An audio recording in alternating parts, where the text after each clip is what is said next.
Pray to Sri Ramakrishna for the welfare of the whole humanity. Hari Om Tat Sat.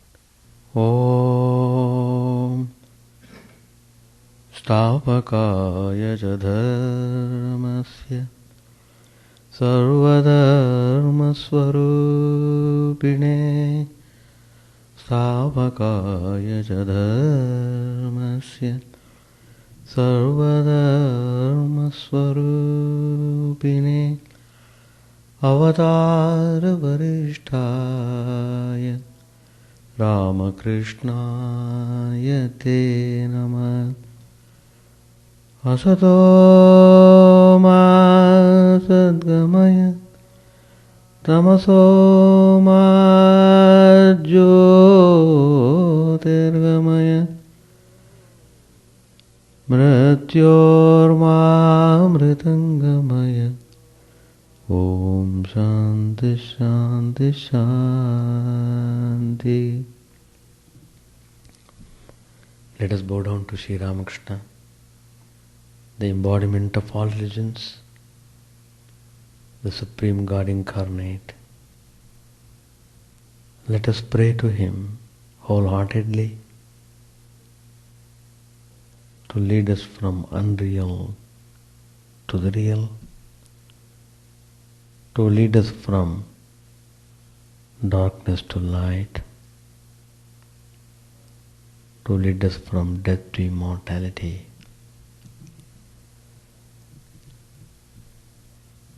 We are studying Gospel of Sri Ramakrishna.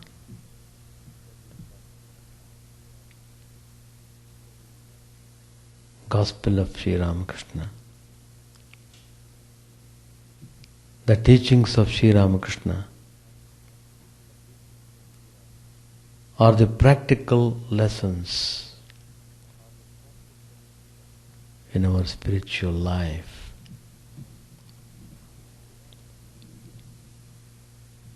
Sri Ramakrishna said,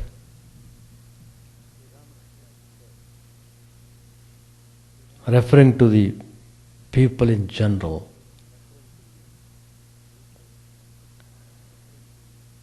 he said,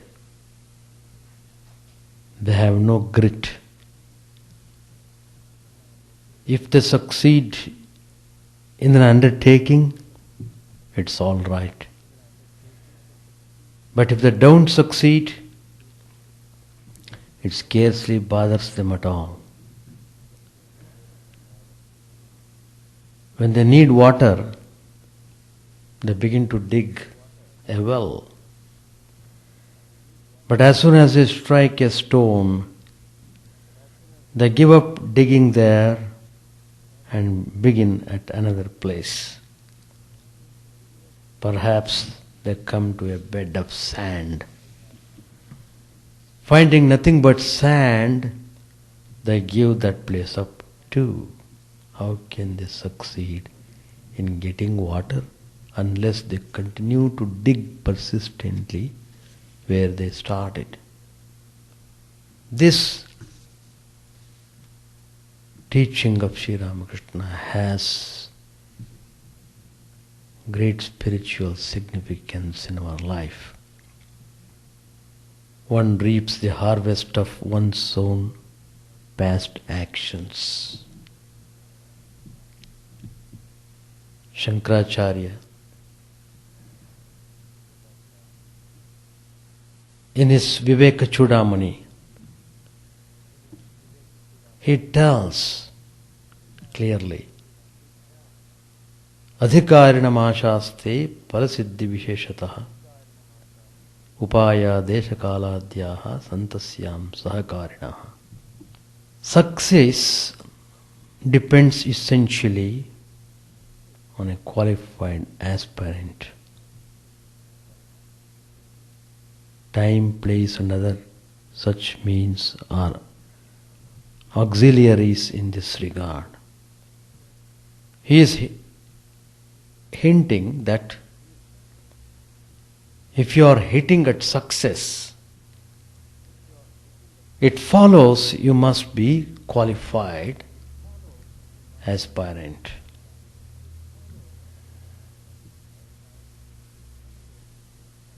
The aspirant who seeks to move ahead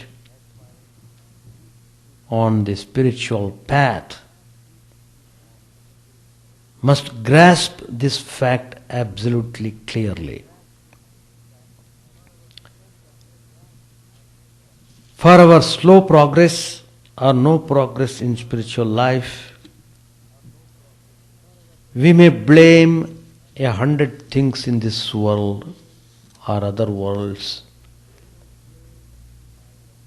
but nothing will ever alter the fact that success depends essentially on a qualified aspirant. As long as we have a tendency to hold various other factors of life responsible for our no progress in spiritual life, we may well conclude that we have not yet set our foot on the spiritual path. As long as we have a tendency to hold various other factors of life responsible for our no progress in spiritual life, we may well conclude that we have not yet set our foot on the spiritual path. The point is, there is no question of pointing finger to others for our weaknesses. For our drawbacks, we should not hold somebody else responsible for that. That's the meaning. Particularly in spiritual life, you have to become qualified. You have to be persistent in your efforts. You must be very definite about your goal and your method of approach. You have to take into consideration these points and then proceed. The first sign of spiritual growth is manifest in a person's ability to acknowledge facts as they are, shorn of all delusive misconceptions born of self-love. Placing squarely before the aspirant this basic fact that the aspirant himself is responsible for his own spiritual growth. Lord Krishna teaches in the Gita, Uddared atmanatmanam natmanam avasadayet atmaiva hyatmano bandhuratmaiva ripuratmana. We have quoted this verse many times, but it has got tremendous spiritual impact. Lord Krishna says the same thing here in a different way. Let a man raise himself by himself, let him not lower himself. For he alone is the friend of himself, he alone is the enemy of himself. That means he is responsible for whatever it happens, good or bad or whatever it is. He alone is responsible. None else is responsible. So, it follows how it is very important. You should follow all the steps carefully in order to get success in spiritual life. Let a man immersed in the ocean of samsara, this world, lift up himself. That is, let him so train himself as to become a yoga rudha. Let him practice and attain yoga. Who can raise himself by himself? Only a true disciple who has disciplined himself can do so. No spiritual progress is ever possible without true discipleship. In a lecture on discipleship, Swami Vivekananda teaches. It's a very good lecture. If you have time, please read that. Volume number 8. There are hundreds of thousands of teachers. These are the words of Vivekananda. There are hundreds of thousands of teachers, but it is hard to find one disciple. It seems to be true. The one important thing is, in the attainment of spirituality, is the attitude of the pupil. When the right attitude is there, illumination comes easily. One to whom illumination comes easily is not the raw, unsure, fumbling beginner of the other day. A true disciple is already an advanced seeker. He had a history of successful striving behind him before coming to this point. A competent student is the aspirant who has mastered the essence of the authentic scriptures through proper study, who is austere and devoted, who is peaceful in heart, free from cravings and desirous of liberation. Every one of these is important to qualify yourself as the sincere spiritual seeker. Such a person has not only set his spiritual life in firm perspective, but he has also risen on the way towards the goal. He is said to be a true disciple. If you want to achieve success in your spiritual aspiration, you must become a true disciple. You must become a competent student.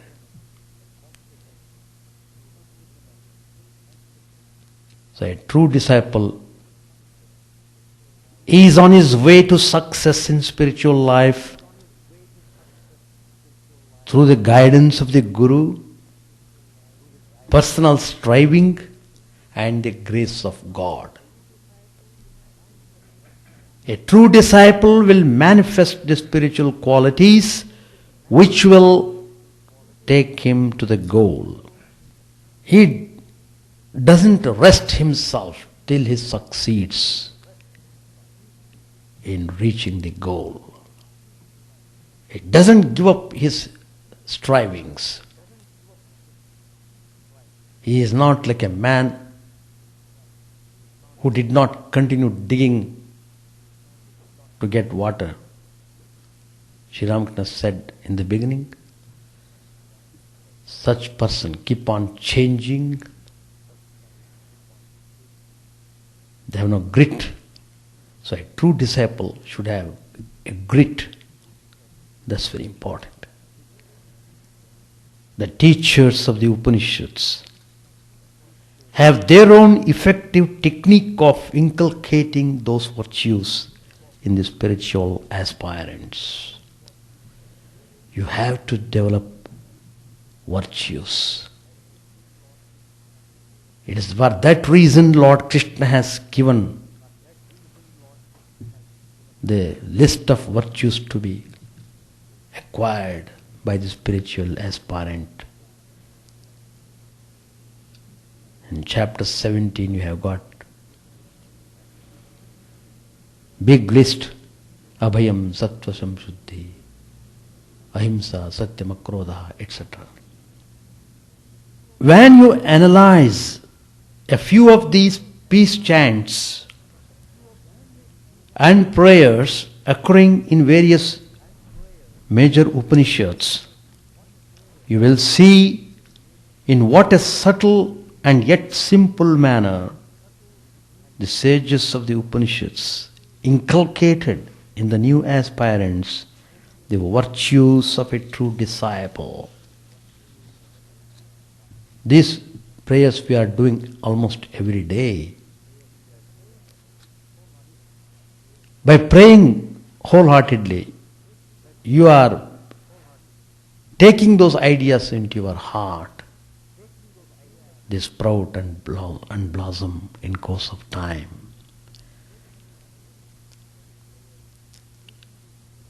There's a prayer which says, just now we started our class with that prayer, from the unreal lead me to the real, from darkness lead me to light, from death lead me to immortality.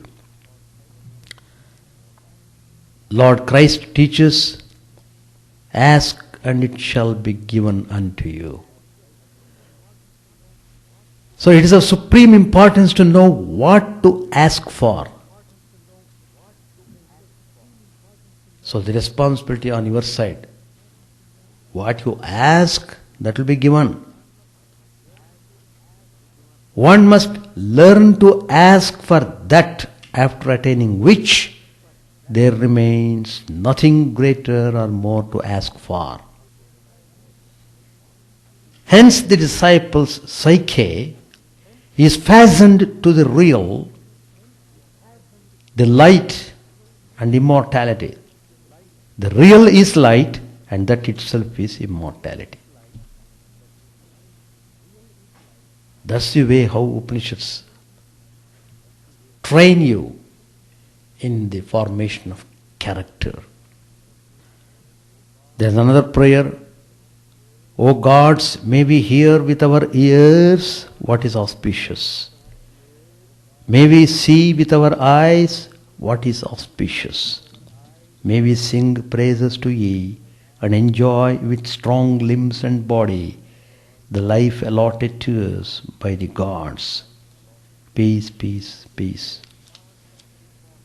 May the different parts of my body, my tongue, prana, ears, and my strength, and also other sense organs be nourished.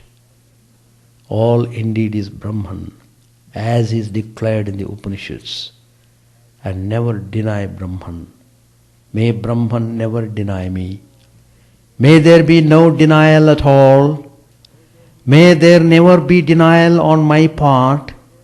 May all the virtues described in the Upanishads belong to me, who am devoted to Brahman. May they all belong to me. Peace, peace, peace. May Brahman protect us both, preceptor and the disciple. Sahana bhavatu sahano bhunaktu, that prayer. May Brahman bestow upon us both the fruit of knowledge. May we both obtain energy to acquire knowledge. May what we both study reveal the truth. May love and harmony dwell amongst us. Peace, peace, peace. These prayers are done every day. By constantly doing these prayers, you are formatting yourself. It is to be noticed that what was being inculcated in the peace chants was the abiding sense of the essential and an irrevocable commitment to the divine and keen interest in attaining them, then and there, through the renunciation of all that was contrary to this aspiration and cultivation of all virtues leading to it. The Supreme could be attained only by the strong and energetic and wholeheartedly devoted. Without a perfect understanding between the teacher and the disciple, mutuality of acceptance between aspirant and chosen ideal, the Supreme could not be attained.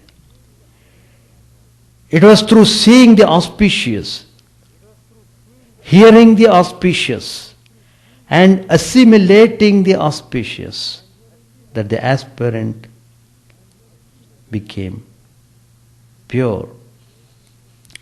And blessed are the pure in heart, for they shall see God. May all the virtues described in the Upanishads belong to me, who am devoted to Brahman. The disciple was taught to pray. And why? Because unless these virtues become part of his being, Brahman, to which he was devoted, could not be realized in experience. So when these virtues become part of the disciple's character, he advances on the way as a matter of course. Mention of these virtues is strewn through the pages of the Upanishads. These virtues are summarized and systematized in Vedanta manuals. A study of these sadhanas will immediately reveal to us their importance in an aspirant's life. The fourfold sadhanas prescribed by the Vedanta. First, discrimination between the real and unreal. Second, renunciation of the enjoyment of the fruits of actions in this world and hereafter. Thirdly, 6 treasures. They are Shama, Dama, Uparati, Titiksha, Samadhana, Shraddha. Restraining the outgoing mental propensities, 1. That's called Shama. Restraining the external sense organs, that's called Dama.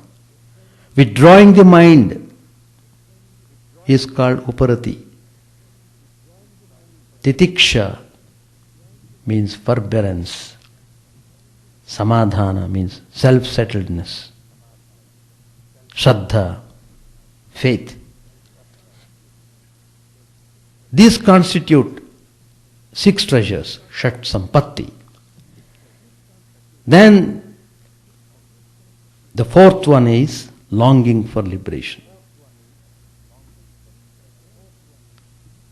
Sri Shankaracharya teaches that these are the virtues to be possessed by an aspirant, then his devotion to Brahman succeeds, and in the absence of which he fails.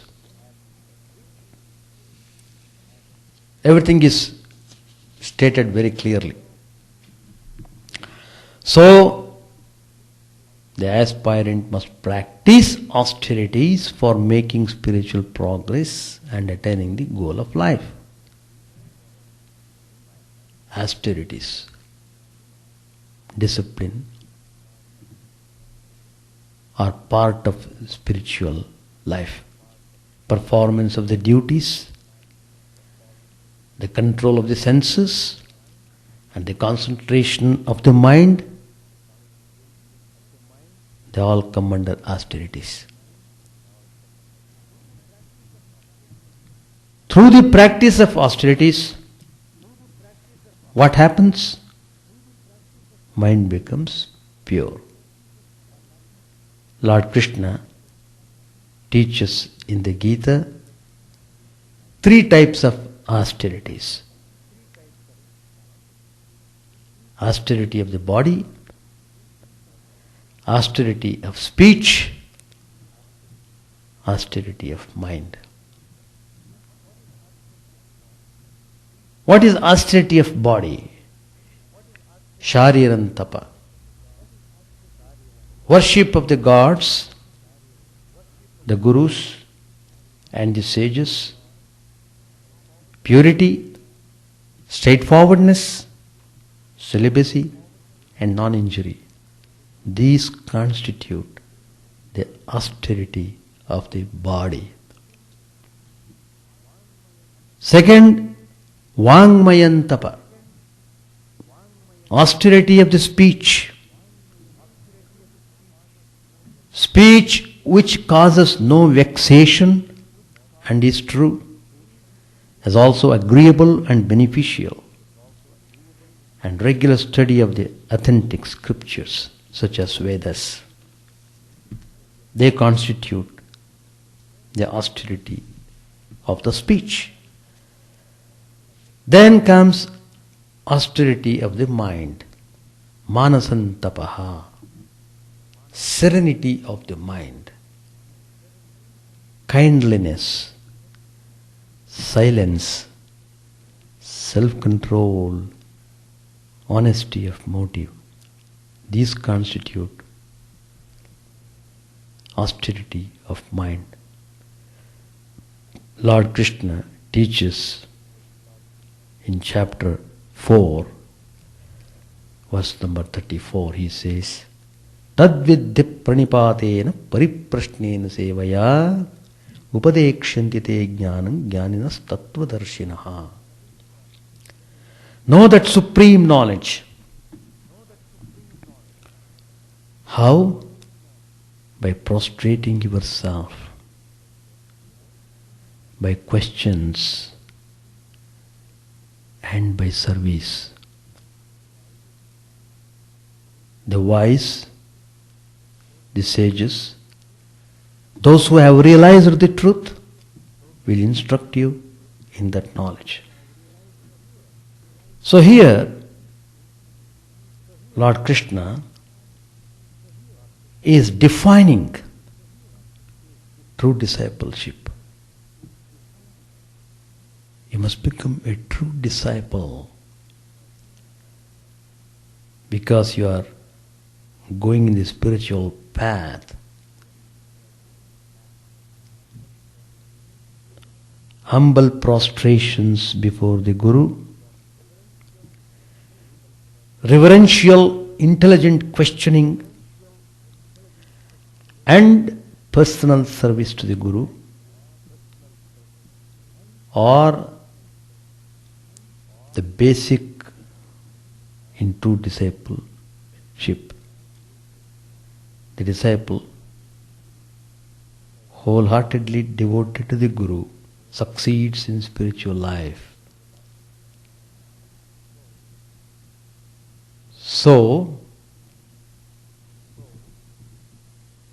to practice spiritual life, you must have grit in yourself. You must be determined and you must be clear and you must be practical. Then it is possible to experience the reality in this very human life. Page number 564. Both the Vedas and the Puranas describe pure food and conduct. But what the Vedas and the Puranas ask people to shun as impure is extolled by the Tantra as good. What a state of mind I passed through. I would open my mouth, touching as it were heaven and the nether world with my jaws, and utter the word Ma. I felt that I had seized the mother like a fisherman dragging fish in his net. Let me recite a song. This time I shall devour thee utterly, Mother Kali, for I was born under an evil star, and one so born becomes, they say, the eater of his mother. Thou must devour me first, or I myself shall eat thee up. One or the other it must be. I shall besmear my hands with black. Black is a color of Kali's complexion. And with black my face. With black I shall besmear the whole of my body. And when death seizes me, with black I shall besmear his face. O mother, I shall eat thee up, but not digest thee. I shall install thee in my heart and make thee offerings with my mind. You may say that by eating Kali I shall embroil myself with Kala, her husband, Lord Shiva, the Absolute, but I am not afraid. Braving his anger, I shall chant my mother's name to show the world that Ram Prasad is Kali's rightful son. Come what may, I shall eat thee up, thee and thy retinue, or lose my life attempting it. I almost became mad. Such was my longing for God. Narendra began to sing, O mother, make me mad with thy love. What need have I of knowledge or reason?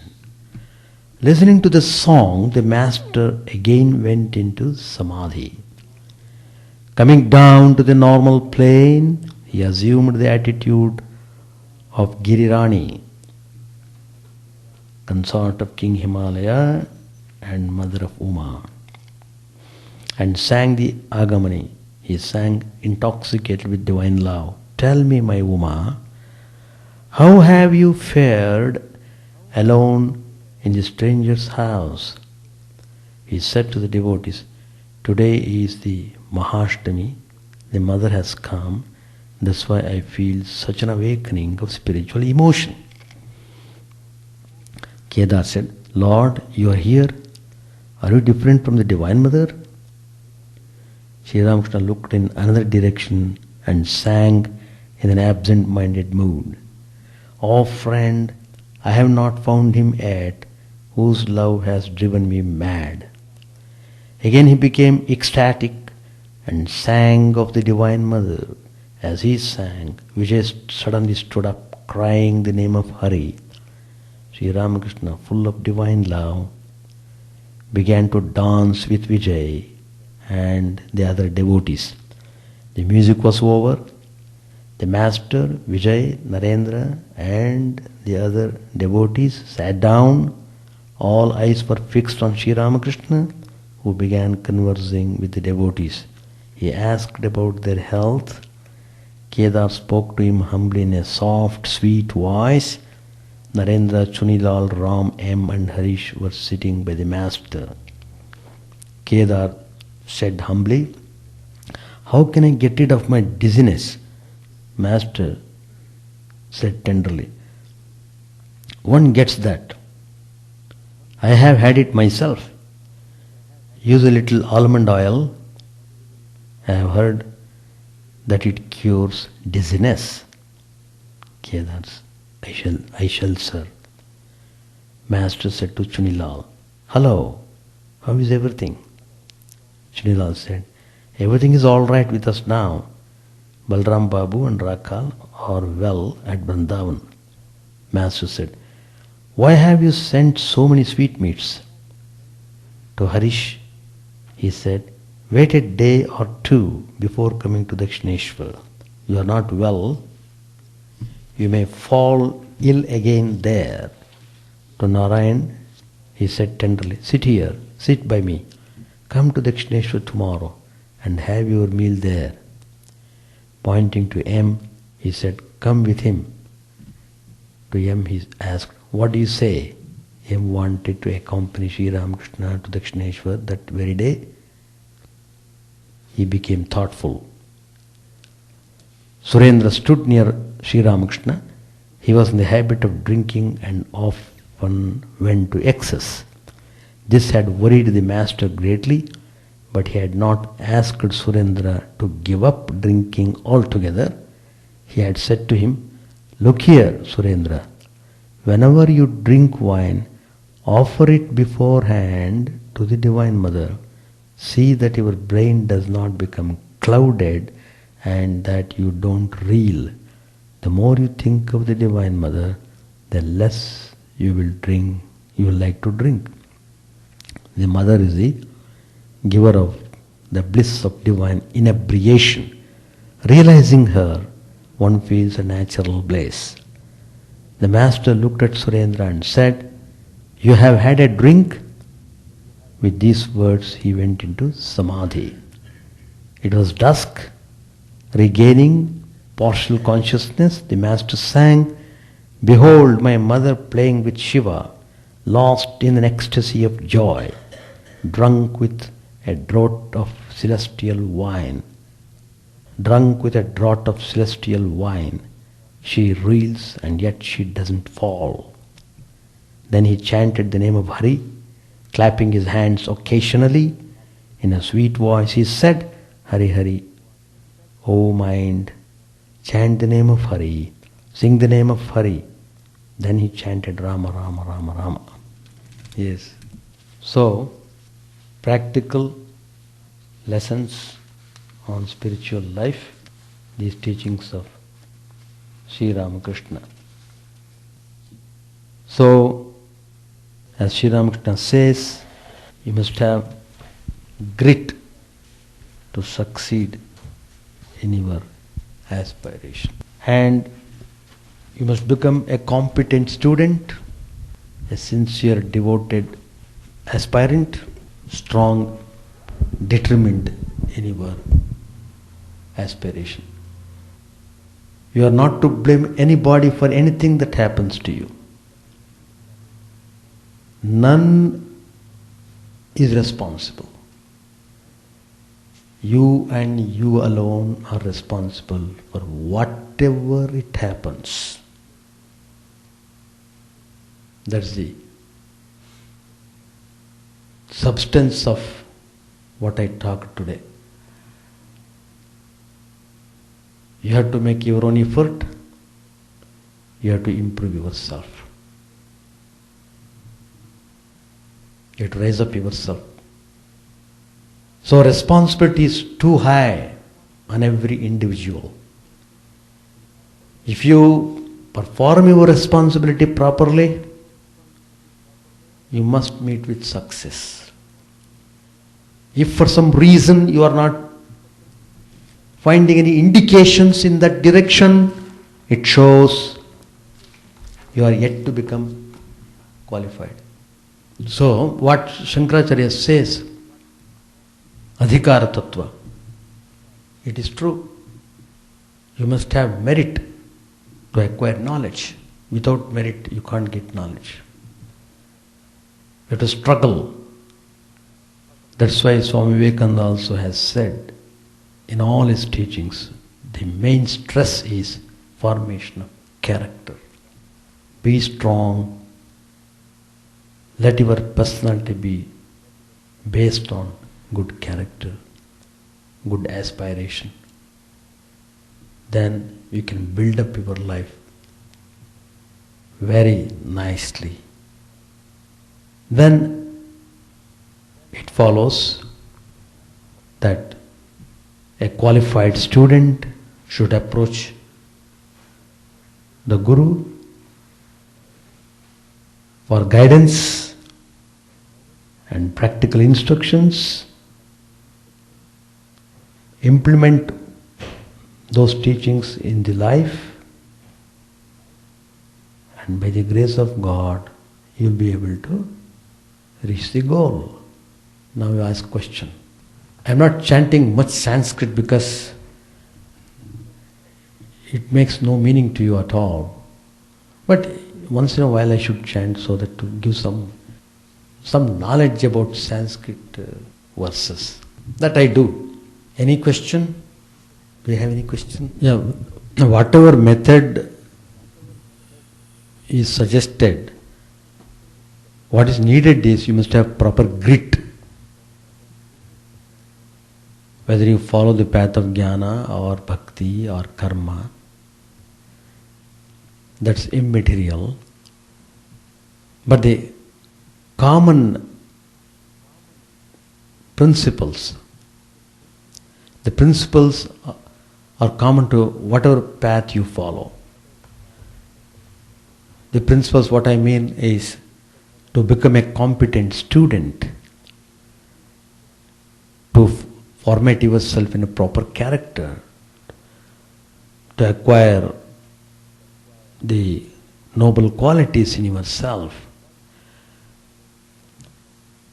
As I said, ahimsa, satyam, akrodha, tyaga, etc. Practicing non-violence, speaking truth, being humble, and so on. So these are to be cultivated so that the mind is purified to a certain degree. Then you will be able to appreciate spiritual ideas and you will be able to assimilate them and practice them in your life. So, what I said, I quoted from Shankaracharya's works, Vivek. And what he said there, you must have a longing for liberation and you must not aspire to enjoy the things of the world. These methods are applied even if you follow bhakti, unless you have got the aspiration to see God. How can you proceed in your spiritual life? So whatever path you follow, you are sure to reach the goal. There is no doubt about it. But what Sri Ramakrishna is telling, once you have chosen a path, move onwards in that path with all zealousness, following all the instructions carefully and maintaining your spirit. As Sri Ramakrishna himself tells, any path is all right. In fact, in my talk I said, I quoted Lord Christ, ask, the kingdom of God will be open to you. So that means the responsibility is more upon the aspirant. So, how you want the thing to be done, accordingly it will be done. The summary of my talk today is that you have to take the full responsibility on yourself. That's what I mean to say. Whether you follow bhakti, whether you follow jnana, whether you follow karma, afterwards you should not say, I followed him so I was in trouble. No. You are completely 100% responsible for whatever that happens. So that is the point. So you have to build up your competency, and according to your aspiration you must format yourself. Then follow the teachings of Sri Ramakrishna.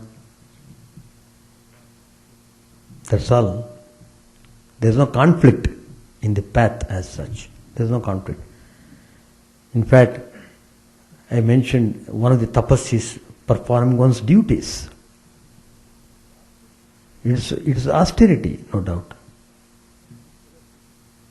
We just transfer the duties to be done by somebody else. No. When you are born here, you have got certain duties to discharge. You have to do it. By doing the duties responsibly, by discharging your duties responsibly, in a responsible way, you are purifying your heart. The purpose of doing duty is to purify the heart. That purification of the heart can be done by any method. But these are all well-tested methods. These are all prescribed by the sages. Lord Krishna also tells. Right attitude you must have. Right attitude. That's very important. If you have right attitude, right aspiration and competency, then Why not you realize? You're sure to realize. Anybody else? Bhakti Yoga you can practice by worshipping your chosen form of God and engaging yourself in the direct service of God whom you are worshipping, and to repeat the mantra of God lovingly, wholeheartedly, surrendering yourself totally, keeping complete faith in the Lord, so much so you don't take any responsibility on yourself, but all the responsibility is on the God. That's the meaning of telling power of attorney. But in my talk today I said you are responsible for whatever you do. That's one way. If you want to get rid of responsibilities, the only way is to transfer that responsibility to God Himself. Let Him take care of my responsibility. But it bears fruit. It bears spiritual fruit, provided you become competent. That means your heart must be pure enough. And as I said, you must follow all these qualities. You must develop, cultivate all the noble virtues. And so you have to prepare yourself properly. Then everything will come. God will take care of responsibility and He will supply whatever the things required for you. And you feel also God's grace is flowing upon you incessantly. And you will be in perpetual peace. That's the outcome of bhakti. No, you can read all the spiritual textbooks, but you must know how to organize the things and understand them in a proper way, because each approach is different. That's also very good. Dhammapada, Lord Buddha's teachings are very good. There is no doubt about it. There are many, that's why I said authentic spiritual texts. But to your temperament, if you are practicing Vedanta, better to study the Vedantic manuals, Vedantic texts. There are so many Vedantic texts, so that you can become familiar with more and more Vedantic terminology, and you can go more deep into that subject. That way it will help. If you read other books, it's all right, only you shouldn't have any conflicts in your mind. Like that you must see to that. And sometimes if you get doubts, you can clear the doubts. And reading, no problem. Anything that helps you towards going towards God is very good. Anything that distracts you must be avoided. All right, we shall stop. Chant the name of the Lord and His glory unceasingly, that the mirror of the heart may be wiped clean and quench that mighty forest fire, worldly lust raging furiously within. O name streamed down in moonlight on the lotus heart, opening its cup to knowledge of thyself, O self, drowned deep in the waves of His bliss, tasting His nectar at every step, bathing in His name, that path for weary souls. Various are Thy names, O Lord, in each and every name Thy power resides. No times are set, no rites are needful for chanting of Thy name. So vast is Thy mercy, how huge then is my wretchedness, who find in this empty life and heart no devotion to Thy name. O my mind, be humbler than a blade of grass. Be patient and forbearing like a tree. Take no honor to thyself, give honor to all. chant unceasingly the name of the Lord. O Lord and soul of the universe, mine is no prayer for wealth or retinue, the playthings of lust or the toys of fame. As many times as I may be reborn, grant me, O Lord, a steadfast love for Thee. A drowning man in this world's fearful ocean is Thy servant, O sweet one. In Thy mercy, consider him as dust beneath Thy feet.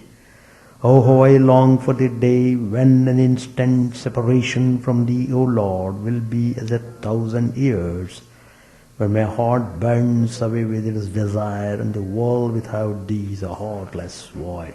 Prostrate at Thy feet let me be in unwavering devotion, neither imploring the embrace of Thine arms, nor bewailing the withdrawal of Thy presence, though it tears my soul asunder.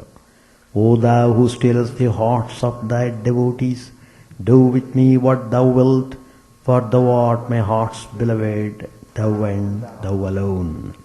O Lord, lead us from the unreal to the real, lead us from darkness to light, and lead us from death to immortality. May all be free from dangers, may all realize what is good, may all be actuated by noble thoughts, may all rejoice everywhere. May all be happy, may all be free from disease, may all realize what is good, may none be subject to misery. May the wicked become virtuous, may the virtuous attain tranquility, may the tranquil be free from bonds, may the freed make others free.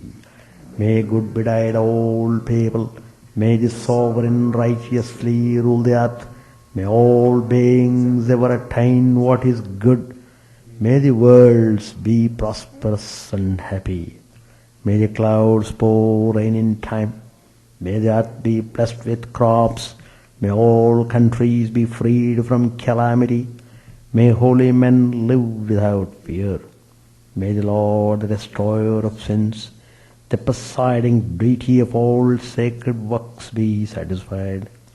For He being pleased, the whole universe becomes pleased. He being satisfied, the whole universe feels satisfied.